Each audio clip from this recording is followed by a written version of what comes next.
I just got some hay in. This is a donation for Casper through Denkai. And I need to test it because I'd like to balance his minerals, and I'd also like to make sure that it is safe for our miniature horse who is laminitic and needs low sugar hay. I was going to show you how I take a hay sample, and then I'll show you the results when those come in.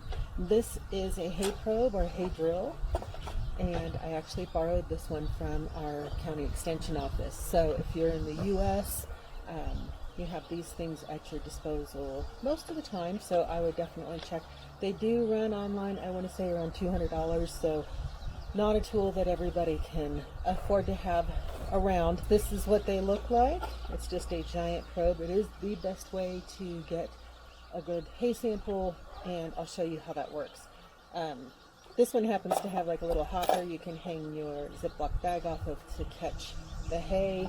It's a hollow tube, and this one will get converted into your hay bales. And then there's a little hole down here, if you can see that. A little hole where the hay will spill out. And then this guy here is just in case the hay gets stuck. You can use this as a ram to push your hay out.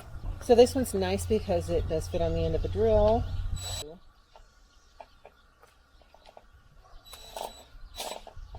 When you're drilling your core samples, you want to come from the short end. Here's your typical bale. This is the long side, and this is the short side, and this is the side you want to take your samples from. So drilling as deep as you can into the length, the full length of the bale. And here's Casper thinking this is the best day ever because we threw a whole bale of hay out for him.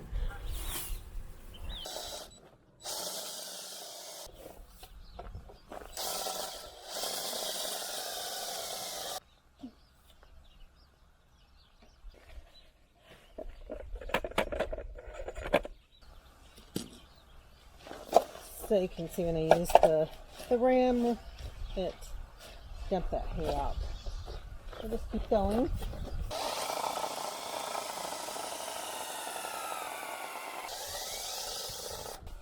The other thing you want to do is just make sure your sample is really mixed up so that when the lab goes to test it, they're not just pooling a little bit from one bale.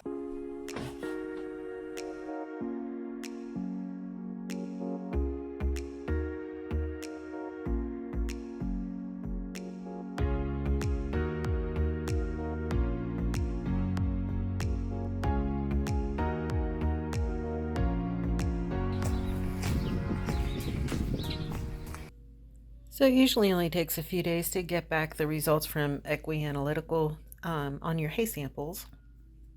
And you'll get this full breakdown. So just depending on which tests you requested, you'll get all kinds of information, including sugars and starches, protein amounts, some of the vitamins and nutrients, and then you can get more detailed.